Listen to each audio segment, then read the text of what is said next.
Now to your health. Have you been in a bad mood lately? I don't really like that question. But there are foods that you could be eating that have an effect on how you're feeling. Ooh, okay. Well, one doctor and author says you can turn your mood around by consulting your dosha. So, joining us live to explain what a dosha is and how food can affect your mood is Dr. Kulreet Chaudhary. Good morning. Thanks for joining us. Good morning, Ellie. Good morning, Travis. Good morning. So I love this idea that, obviously it makes sense that what's going on in your gut would affect other parts of your body, totally. right? So, but first, let's kind of talk about what is a dosha when you're trying to talk about food and mood. So we're starting to learn even now in modern science and modern medicine that the microbiome, or all of the bacteria and organisms that live inside your gut, have a huge impact on your brain. But we knew this from thousands of years ago in the ancient medical science of Ayurveda. And Ayurveda prescribed everything according to your dosha. And your dosha is your mind-body type. And there's three: Vata, Pitta, and Kapha. And I think this is why even today we keep trying to figure out people's types, because somewhere in our own consciousness, we know that, yes, this is correct. We should be able to figure ourselves out according to our type. Interesting. So what are the types? Dive into this a little bit more. What exactly are we looking for when we're talking about what type of dosha you are? So there's three types, and most people have a combination of two. And so the first type is Vata, and Vata is associated with the elements of air and space. And so, yeah, you got it. The Roadrunner is a great example. I was like, why are we showing the Roadrunner? That's so funny. It's a great archetype of the Vata type. And so the Vata type tends to be smaller build, really fast, on the move, very creative, and generally very chipper. And so the foods that the Vata type wants to avoid are foods that are like itself. So it wants to avoid things that are light, crispy, raw foods, cold drinks.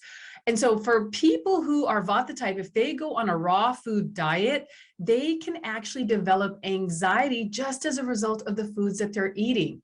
So the next type is the Pitta type, and Pitta tends to run hot because it's associated with the elements of fire and water. And there you got it. This is incredible. See what he's saying. That's an example of a Pitta out of balance. So Pitta, when they're in balance, they are very driven, very focused, have high amounts of energy.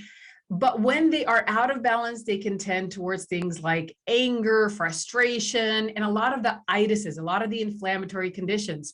So Pitta individuals have to avoid foods that are heating because they themselves run a little hot. So citrus fruit tends to be heating for Pitta people. Fried foods are also on the no list for Pitta. And anything that is spicy, which they usually tend to love, but spicy foods like chilies and onions, garlics, pepper, all of those increase Pitta. And so for Pitta people, if they eat these foods, they tend to get angry and frustrated just from having the wrong meal. So finally, our last dosha is Kapha. And we have a well-known Kapha that we all grew up with. Oh, hey. Looking for his And Kapha individuals tend to be a little bit heavier. They're really steady with their energy, really chill naturally. And what's interesting is the one food that balances Kapha really well, the one sweetener, is honey. So it's no surprise that Winnie the Pooh loves honey. So Kapha people need to stay away from dairy and meat. All of these foods are too heavy for the naturally heavy Kapha dosha. And so Kapha individuals, if they're eating these foods, can actually lead to things like depression. And so too much salt in their diet also causes an imbalance, and too much oil in their diet is also on the no list. But the foods that really, really balance Kapha it's pretty much a vegan diet. Vegetables are fantastic. And other than salt, all heating spices are wonderful for Kapha. So if you're feeling like you're getting anxious or angry or depressed, you might want to look at the foods you're eating and make sure you match it up to your individual dosha type. Okay, so how do we really identify our dosha type? Because I'm looking at all of those foods thinking like, well, I enjoy all of those things, but I'm wondering which ones are going to mess me up. So we have an online dosha quiz. You can just go to drkchaudhary.com. You take the quiz and it's going to give you a lot of insight. And again, most of us have two doshas, but usually one is predominant, and you always want to eat for the one that is the most dominant.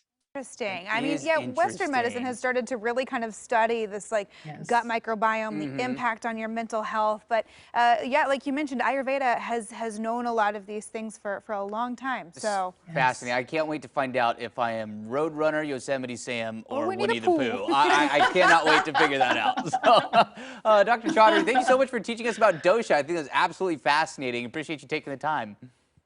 My pleasure. Thank you. Thank you. And for more wellness advice from Dr. Chaudhary, you can always check out her 2 books. That is The Prime and Sound Medicine, and find them wherever you buy your favorite books. Okay, I'm going to go take my dosha quiz I know. now. I'd like to take the quiz too. We'll have to do that during the commercial break maybe.